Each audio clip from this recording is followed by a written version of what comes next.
ভগবানের আশীর্বাদে, বাংলার মানুষের আশীর্বাদে ভারতীয় জনতা পার্টির সরকার গড়তে চলেছে।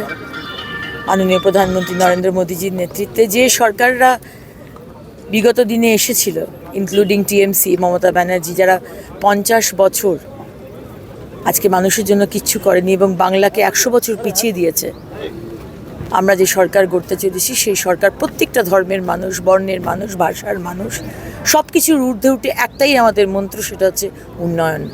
পশ্চিমবঙ্গকে এগিয়ে নিয়ে যেতে হবে। জেলায় কি আশা করছেন কতগুলো? পশ্চিম বর্ধমানে 9টা সিট, তার মধ্যে আমার আইডিয়া নেই, বাট আমি শুনছিলাম 7টা আমরা পাচ্ছি। ভোটের কথাই মানে আপনারা আশাবাদী? কোনটা? শিওর আপনারা সরকার করছেন? অ্যাবসলিউটলি।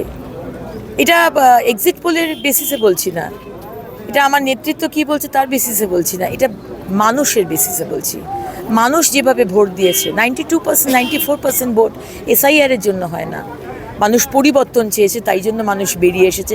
সব হুমকি, থ্রেটনিং, ভয়, মাথায় বন্দুক ঠেকিয়ে অস্ত্রাব্য ভাষায় কথা বলার সব কিছু উপেক্ষা করে মানুষ আজকে বেরিয়েছে, কারণ মানুষ এই তৃণমূল সরকারকে, এই মমতা ব্যানার্জিকে, এই অভিষেক ব্যানার্জিকে আর নিতে পারছে না।